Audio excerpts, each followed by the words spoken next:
কলমাখানি হারাম। আচ্ছা ভাইজান, আমরা হারাম খাচ্ছি, আর তোমাদের কলমাখানি যখন হারাম, আর সেই কলমাখানিতে তাবারুক হবে, ও কি করে হালাল হবে? ওটাও হারাম। তো তোদের কলমাখানি যখন হারাম, তোদের জন্য তাবারুকটাও হারাম। তোদের কলমাখানি চলবে না, আমরা হারাম কাজ করছি, হারাম তাবারুক খেয়েছি। আর তোমাদের যখন কলমাখানি চলবে না, হালাল চলবে না, তাহলে তোমরা যা ত্যাগ করেছো, তাহলে ওই জিনিসের তাবারুকও তোমাকে ত্যাগ করতে হবে। কথা ঠিক না বেটি? 3টে দিন যদি ওরকম লাইন থেকে যদি তুলে দেন না, ও কেন ও 14 পুরুষ 4 দিনে বলবে ওটা জায়েজ। আল্লাহ করোনা দিয়ে কেমন টান ফেলে দিয়েছে, পেটে জ্বালা করে দিয়ে, বুঝতে পারেন না? ও কোনো ফতোয়া শুনবে না, কাজ করবে না। কথা ঠিক না বেটি? আমরা হারাম কর্মখানি করছি, হারাম কাজে হারাম তাবারুকতে খেচ্ছি। তো কলমানে যখন তোমাদের কাছে হারাম চলবে না, তাহলে ওর তাবারুকটা তো সে মিশে গেছে ওই মেলার খাবারের মতন, তা কী করে খাবে বাপ? ওটো ওটো, যেদিন আমাদের মতন ওটা হালাল বলবি, সেদিন কলমাখানি খানা খাবি। কথা ঠিক না বেটি? আমার ভাইয়েরা, মায়েরা, বোনেরা, ছোট্ট করে 2-4টে কথা একটু বলে গেলাম, কিন্তু এখন আমাদের কাছে গুরুত্বপূর্ণ না হলো যেদিন আমরা কাফন পরব, বিছানায় শুয়ে যখন জাকানদানি হবে, যেদিনে কবরে শোব ভাইজান, সেদিন যদি খোদা পার করে লাই তবে। কথা ঠিক না বেঠি? আহা, এই যে মা বাপ দাদু দাদির ঘরে কবরে শুয়ে দিয়ে এসেছি, সব ঠান্ডার সময় বসে। কি আমাদের মা ভালোবাসে না? জোরে বল, মহব্বত করে না? তো মা যখন মহব্বত করে, ভালোবাসে, তুমি 2টো মুরগি পুষেছো, তাকে 2 মুঠো খেতে দিলে। মাকে যখন আমাদের ভালোবাসে, বাপ ভালোবাসে, যখন ছেলেরা আমরা শিকারবদ্ধ, বাড়িতে 2টো পয়দা পুষেছে, তাকে খেতে দিলে। 2টো হাঁস মুরগি পুষেছে, তাকে খেতে দিলে। 2টো গরু পুষেছে, তাকে খেতে দিলে। কথা ঠিক না বেটি? আর তুমি ছেলে এই 1 মুঠো ভাত মাম্মাকে দিতে দিয়ে সব শেষ। আমার ভাইয়েরা, আমাদের মা, আমাদের বাপ আমাদের কত ভালোবাসে। নবী বলেছিলেন, যা ওরা কবরে গেল, তোদের কথা কিন্তু বলে না। একবার জোরে বলুন, একটু জোরে। মানুষ মরবে, আমরাও মরবো, আমাদের মুরব্বীতে, তবে মরে না কেউ। যদি মরে যেত, তাহলে আল্লাহ রসুল বলতেন খাস করে, যাও শুক্রবার জুমার দিন ছেলেরা বাপ মায়ের কবর জিয়ারত করো।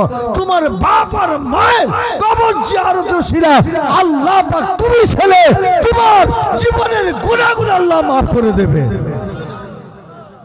ছেলে খেলাবো। আম্মা জান মা ফাতেমা তো জোহরা, আহা, অসুস্থ, বাড়ি আছে। কি বললাম? কিতাব। আম্মা জান মারা ফাতেমা হুজুর অসুস্থ। শেরে খুদা আলী ফাতেমা হুজুরের স্বামী, রসুলের জামাই ইমাম হাসান হোসেনের আব্বা বাইরে গেছেন, বাড়ি আসছেন। বাড়ি এসে দেখছেন কি আমার ফাতেমা অসুস্থ। আমার ফাতেমার জানটা ভালো নাই। আর তারা স্বামী স্ত্রীতে জীবনযাপন করে গেল। আর আমাদের দেখুন বর্তমান অবস্থায় স্বামী স্ত্রীতে জীবনযাপন দেখেন, একজন অ্যালসেশিয়ান কুকুর আর একজন হয়ে গেছে ডগ কুকুর। ইয়েকে দেখে ঘো ঘো করছে, ওকে দেখে ঘো করছে। কথা ঠিক না বে ঠিক? দুজনে এমন ফোঁস করছে, ও তক্ত বসে পালঙ্গে শুচ্ছে আর নিচে শুয়ে আছে। ই দেখে লোকে বুক শুট ঘোরাচ্ছে, ও দেখে স্বামী স্ত্রীর জীবন।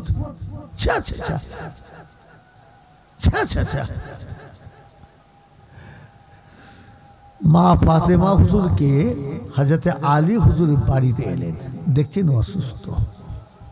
এসে জিজ্ঞেস করছে, ফাতেমা তোমার জানটা কি ভালো নাই? রাসূলের বেটি জিজ্ঞেস করছেন স্বামীকে। হযরত আলী বলছেন, ফাতেমা তোমার জানটা ভালো নাই। চোখটা ছলছল করছে। হযরত ফাতেমা হুজুর হযরত আলীকে বললেন, আপনি তো আমার স্বামী, আমাকে 2 মিনিট সময় দেবেন, একটু আমার কাছে বসবেন। হযরত আলী হুজুর ফাতেমাকে বড় ভালোবাসতেন, পাশে বসলেন। ফাতেমা কি খবর, কি খবর। দেখেন আমার পরিচয় বহু, আমার পরিচয় বহু, তবে যে পরিচয় থাকে না কেন আপনি আমার স্বামী। আমার পরিচয় রসুলের বেটি, আটটা জান্নাতের সর্দানি, আমি ইমাম হাসান হোসেনের মা, ইত্যাদি আমার বহু পরিচয়। তবে যে পরিচয় থাকে না কেন আপনি আমার স্বামী। আমার আব্বাজান রসুল্লাহ বলেছেন, কোনো মেয়ে ছেলের উপর যদি কোনো স্বামী যদি অসন্তুষ্ট থাকে ও জান্নাতে যেতে পারবে না। আবার অন্য হাদিস পাকাটা বলে দিচ্ছি, নাফাউল মুফসিদিন কিতাব, কোনো মেয়ে ছেলে স্বামীর ওপর যদি অসন্তুষ্ট থাকে, এতদিন ছিল কোনো স্বামী যদি মেয়ের ওপর স্ত্রীর ওপর অসন্তুষ্ট থাকে সে জান্নাতে যেতে পারবে না। আবার আমি আজকে হাদিস পাকের এখানে আজকে ঘোষণা করে দিচ্ছি, রসুলের না আনিসুল ওয়াইজিন কিতাব খুলবেন, তাতে হাদিস পাকটা লেখা আছে, আল্লাহ রসুল বলছেন কোনো মেয়ে ছেলে যদি স্বামীর ওপর যদি সন্তুষ্ট না থাকে, অর্থাৎ কোনো পুরুষ মানুষ স্বামী তার স্ত্রীর যদি হক না আদায় করে, সে আলেম হোক, মাওলানা হোক, ইমাম হোক, পীর সাহেব হোক, হুজুর হোক, হাজ্জাই হোক, জমিদার হোক, হাজি হোক, নামাজি হোক, যে পরিচয়টা হোক না কেন তার জন্য জান্নাত হয়। সে যদি তার স্ত্রীর হক আদায় না করে। এই দুটো জায়গা আমার রসুল কিন্তু সমানভাবে বলেছে, মেয়ে ছেলেরা স্বামীর হক আদায় করো, তোমার ব্যবহার আচারে যদি অসন্তুষ্ট হয় তোমাকে জান্নাত দেবে না আল্লাহ। আবার স্বামীদের ঘরে বলেছে, তোমরা তাদের সঙ্গে এমন ব্যবহার করো, হক আদায়ে যদি ত্রুটি হয়, তুমি যত বড়ই মৌলভী সাহেব, ইমাম সাহেব, যত বড়ই পীর সাহেব হও, তোমারও ঠিকানা হবে জাহান্নাম। এই একটা পয়েন্ট মনে রাখবেন। ওই আগে বলেছি, আল্লাহর জান্নাত এত সস্তা হয়ে যায় না, রাস্তার মোড়ে দাঁড়িয়ে আছে, চাইলে একটা করে হাতে ধরিয়ে দেবো, ভুল ধারণা। কি ব্যবহার! হযরত শেরে খুদা আলী হুজুর পাশে বসলেন, ফাতেমা তোমার জানটা খুব খারাপ। মাথাটা লেড়ে আসতে বলছেন, আমার জান ভালো নাই, চোখটা ছলছল করছে। হযরত আলী বললেন, কি হলো, কিছু বলবে?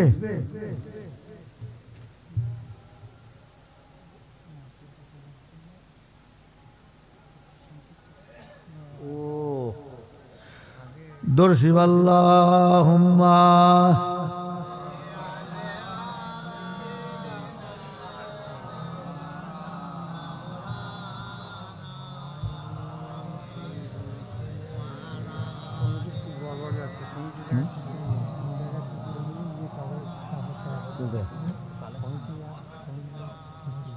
জোরে জোরে লা ইলাহা ইল্লাল্লাহ।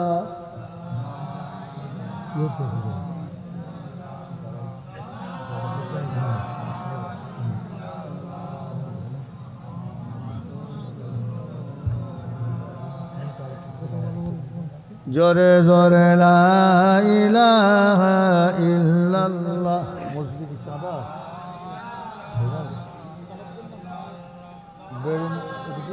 মৌলানা আব্দুল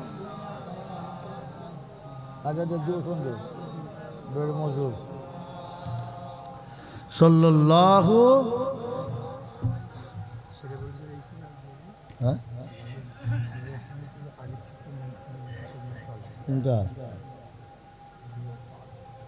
জোরে জোরে লা ইলাহা ইল্লাল্লাহ। ভালো করে বলো না, কি বলেছে?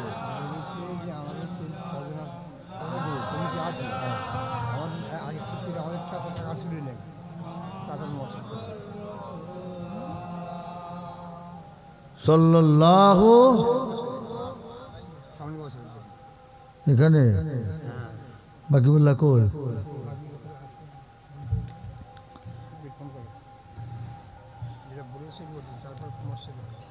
আল্লাহুম্মা সাল্লি আলা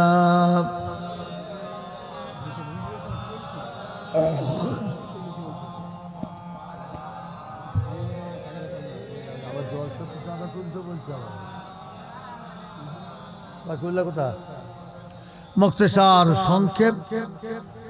ভাইজান আসুন, দুটো কথা আছে পরে বলবো, তার আগে আসুন সকলে, যেহেতু সময় তো সংক্ষেপ হয়ে এসছে, সকলে আল্লাহর সামনে দাঁড়িয়ে একটু সালাম পড়ে দাঁড়ান দাঁড়ান দাঁড়ান। তবে একটা কথা, যেটুকুন আলোচনা হলো আপনারা সবাই শুনতে পেয়েছেন কিনা বলুন? যারা যারা পান হাত তুলতে হবে দেখি। ঠিকই আছে, তাহলে আল্লাহ তো সবাই শুনতে পেয়েছি। আচ্ছা, যখন শুনতে পেয়েছি বুঝতে পেরেছেন না পারেন? জোরে বল। পেরেছি। যে ওয়াজি শুনি আর যে সুরি শুনি, তবে ঘুরে ঘুরে ঘুরে ঘুরে প্রয়োজন এটাই। এটা যদি আমাদের মধ্যে না থাকে, সব বয়সী কয়েকার রহ। কিয়ামতের ময়দানে আল্লাহ বলবে, দুনিয়াতে যারা নামাজ পড়েছিল নামাজের কাতারে দাঁড়াও। বেনামাজিরা সেখানে দাঁড়াতে পারবে? জোরে বলুন, আরো জোরে বলুন। তাহলে ওই নামাজের কাতারে আপনি সাধারণ লোক নামাজ পড়ার কারণে নামাজের কাতারে দাঁড়ালে সেখানে খাজা সাহেব, বড় পিসের দাদা হুজুর আল্লাহর ওলিদের পাবেন না পাবেন না? সাহাবাদের পাবেন না পাবেন না? ওই কাতারে নবীকে পাবেন না পাবেন না? খুব খুশি খবর। আর কিয়ামতের ময়দানে যদি আল্লাহ বলেন, যারা দুনিয়াতে হারাম খেয়েছিলে, মিথ্যে কথা বলেছিলে, লোকের উপর জুলুম অত্যাচার করেছিলে, সুদ খেয়েছিলে, তোমরা আলাদা কাতারে দাঁড়াও। যারা হালাল খেয়েছিলে কাতারে দাঁড়াও। তাহলে হালাল কাতার যারা খেয়েছিল, তারা যারা মিথ্যে কথা বলেনি, হারাম খায়নি, তাদের কাতার আলাদা হবে না হবে না? জোরে বলুন, আরো জোরে বলুন, একসাথে বলুন। তাহলে হালাল খোরের কাতারটা, সত্যবাদী কাতারটা যখন হবে, সেখানে খাজা সাহেব, বড় পিসের দাদা হুজুরকে পাবো না পাবনি? সাহাবাদের পাবো না পাবনি? মা ফাতেমাকে পাবো না পাবনি? মা রাবিয়াকে পাবো না পাবনি? মা আয়েশাকে পাবো না পাবনি? নবীকে পাবো না পাবনি? আর যদি নবীর ভক্ত সেজে, নামাজি সেজে, হাজির সেজে, এই মুখোশ পরে যদি আমরা হারাম খেয়ে এবার যদি ওই কাতারে ছেলে ঢুকতে যাই, চান্স আছে নাকি? সুযোগ আছে? তাহলে আপনি গুরুত্বটা কোনটাই দেবেন?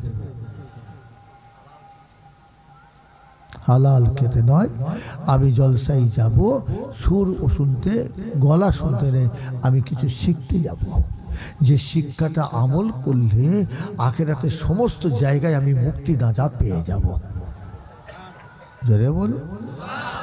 আপনি তো এত নামাজ পড়েছেন, 7 বার তো হজ করেছেন, কই কাতার জায়গা পেয়েছেন? নবী আল্লাহ বলেন, নামাজিরা কাতারে দাঁড়াও। যেসব নামাজিরা মিথ্যে কথা বলেনে, সত্য কথা বলেছে, হারাম খায়নে, তোমরা কাতারে দাও। আর আপনি এত নামাজ পড়েছেন, কপালে দাগ পেয়েছেন, 17 বার হজ করেছেন, আপনি ওই কাতারে জায়গা পেলেন কি? কেন পেলেন না? আপনার ত্রুটি ছিল। সেই ত্রুটিটা, আপনি নামাজ পড়লে কি হবে? মিথ্যে কথা বলতেন। আপনি নামাজ পড়লে কি হবে? পরচর্চা করতেন। আপনি নামাজ পড়লে কি হবে? হারাম খেতেন। আপনি নামাজ পড়লে কি হবে? আল ছাড়তেন। আপনি নামাজ পড়লে কি হবে? আপনি লোকের মনে কষ্ট দিতেন, অত্যাচার করতেন। তাহলে যারা ওই কাজের কাজই, তাহলে তার কাতারটা রসুলের কাতারে হবে কি? তার কাতারটা বড় পীরের কাতারে হবে, দাদা হুজুরের হবে? তাহলে এত নামাজ পড়ে এত হুজুর হুজুর করে লাভটা কি হলো আপনার? এইটুকুন ত্রুটির জন্য আমি বিরাট জিনিস হারিয়ে ফেলেছি। আমার বলার উদ্দেশ্য হচ্ছে, মায়েরা, ভাইয়েরা, বোনেরা, এই জায়গাটায় সতর্ক। নামাজ পড়বার আগে আপনি নিজেকে পাক পবিত্র করুন। নামাজ পড়বার আগে আপনি জবানটা পাক করুন। কেন? আমি নামাজ পাঠিতে দাঁড়ালে আমাকে সূরা ফাতিহা পড়তে হবে। আমি নামাজ পাঠি দাঁড়ালে কোরআন শরীফের 3টে আয়াত পড়তে হবে।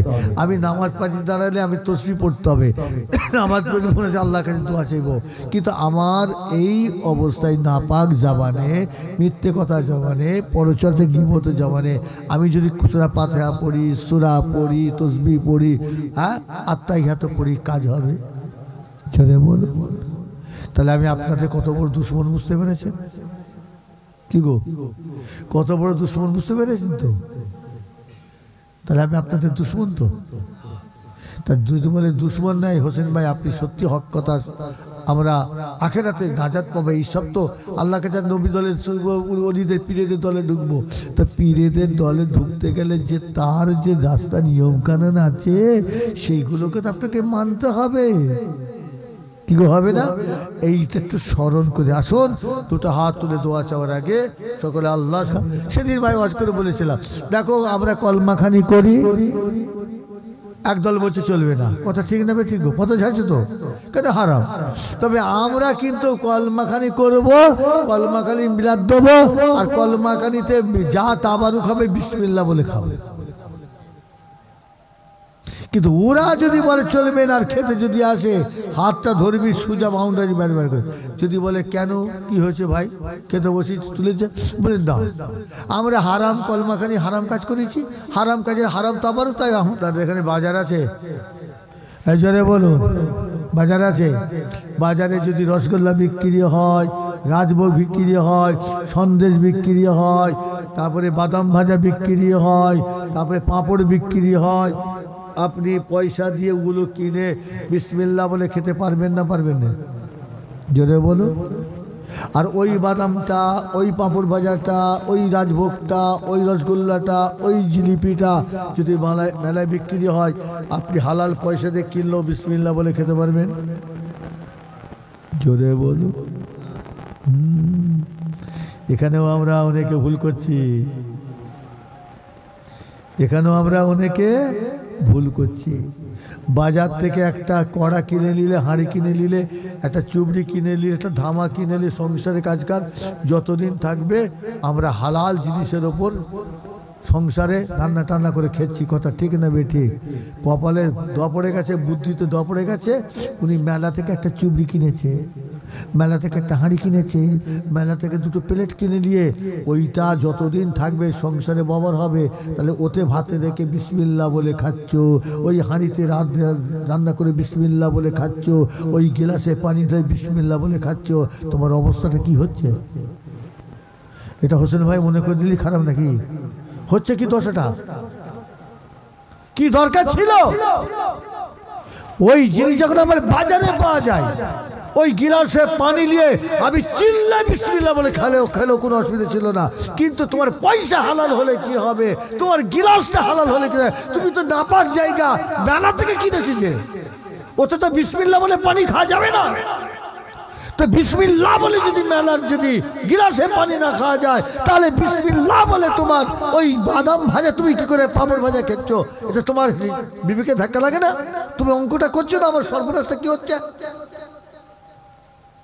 আব্বাজান ছোট হুজুর কেবলা রহমাতুল্লাহ আলাইহি বলেছিলেন, বাবা ঈমান খুব হালকা, কচু পাতায় দেবে ধরবে। বাবা তোমরা নিজেরা পরীক্ষা করে নাও ঈমানটা কত সূক্ষ্ম। কচু পাতায় পানি দেবে, সকালবেলা উঠে দেবে, এমন করছে, একটু যদি হিলে যায় কি হবে? জোরে বল, শূন্য। তো ঈমানটা এইরকম একটা কচু পাতায় পানি রাখার মতন সূক্ষ্ম। আল্লাহর কাছে ঈমানের যদি তুমি আশা করো, দুনিয়ায় তোমার ঠিক জীবনযাপন হবে এত সতর্কার সঙ্গে যেন কচু পাতায় পানির মতো। একটু যদি বাবা গোলমাল করেছো, যেমন ওই গোলমালের মধ্যে দেখে কিছু খেয়েছি তো কি হয়েছে? মেলা থেকে অনেকে আবার গাজুয়ারি করে, আরে মেলা থেকে মেলাটা তো তুমি ইমানদার, ইমানদারের জন্য তো মেলা নয়। তো ইমানদারের জন্য যখন মেলা নেই, সেই জায়গায় তোমার খাওয়া ইমানদারের জন্য কি করে চলবে? এটা আমি হিসাব করলাম। তাহলে এবার যদি বিসমিল্লাহ বলে, এই নু আমার নবী নু, তুমি কাকে চাও, ছেলে চাও না খোদাকে? নু নবী চিন্তা করলেন, এর সঙ্গে আমার সম্পর্ক কতদিন, যতদিন নিঃশ্বাস বইবে। কথা ঠিক না বেটি? কি গো, এখন নিঃশ্বাস নেই, ছেলে ডাগর হয়ে গেলেই আলাদা হয়ে যাচ্ছে। কথা ঠিক না বেঠিক গো? হ্যাঁ কি গো, বাপ মা কবরে যায়নি, তার আগেতেই পাঁচির ঘিরে আলাদা হয়ে গেছে। কথা ঠিক না বেটি? ওসব বলে, ওসব ব্যারাম তো এখানে নেই, এখানে বলে লাভ নেই। এখানকার ছেলেরা খুব ভালো, এরা কুকুরকে এক মুঠো ভাত দেবে তো বাপ মাকে ঝক্কর দিতে চায় না, খুব ভালো ছেলে এরা। হ্যাঁ আল্লাহ একবার বলে গামায় দাঁত ভর্তি আর কোথাও ওষুধ দেবো আল্লাহ একবার যাই হোক যে কথা কথা বুঝলে না কি গো তাহলে কি বলছিলাম সেটা আমার ওখানে বলেছিলাম এই যারা কলমাখানি হারাম বলবে প্রথম নম্বর কাজ হচ্ছে তোমাদের শর্ত দাওয়াত করবে না আর যদি ভুল করে দাওয়াত দিয়ে দাও ঠিক খাবার সময়টা তোমরা একটা লক্ষ্য রাখবে বলে হুজুর কি করব দেখবি ওরা হাত ধুয়ে খেতে বসেছে কিনা যদি খাবার কাতারে যদি বসে যায় লাইনে সঙ্গে সঙ্গে হাতটা ধরে তুলে ফাঁকে বার করে বলে কেন হুজুর ও তো ফতোয়া ঝেড়েছে সামনে দাঁড়িয়ে আল্লাহর নবীর উপর সালাম পড়িয়া নবী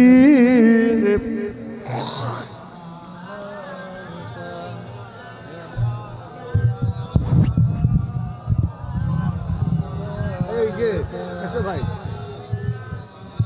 ঠিক হলো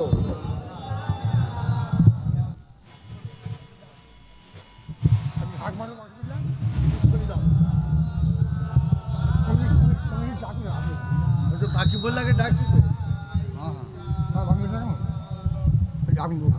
আমি তো এমনি চাকা তুলিনি তো আপনি বলুন না তালাল বদরু علينا من سنيب ياتي البداي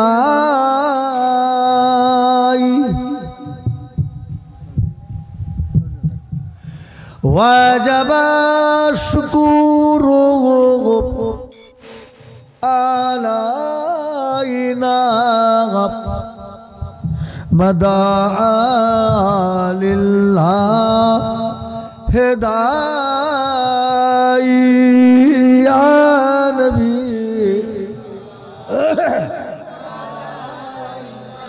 يا رسول يا حبيبي سلام عليك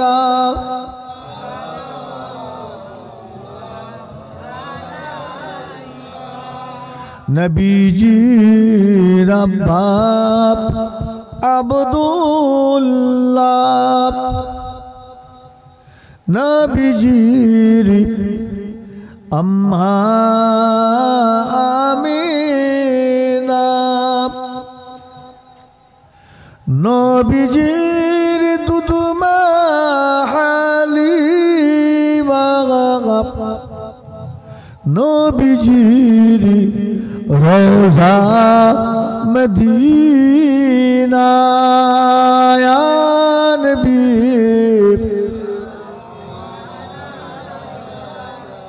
या रसूल या हबीब सलाम अलैका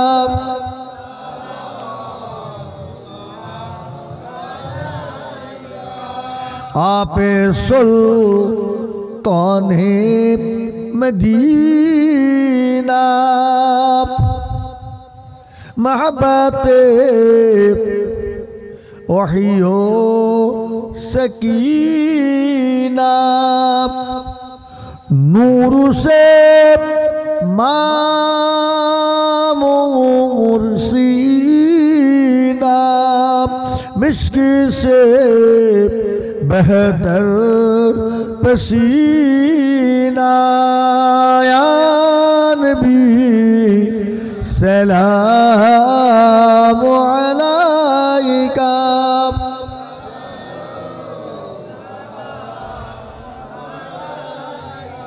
या हबीबी सलाम अलैका सलावतुल्लाह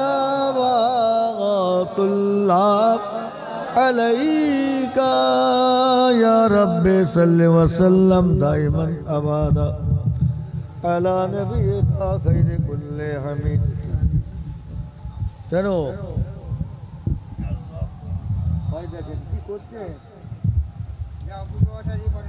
আল্লাহ রহমত করে আল্লাহ রহমত বালাগাল উলা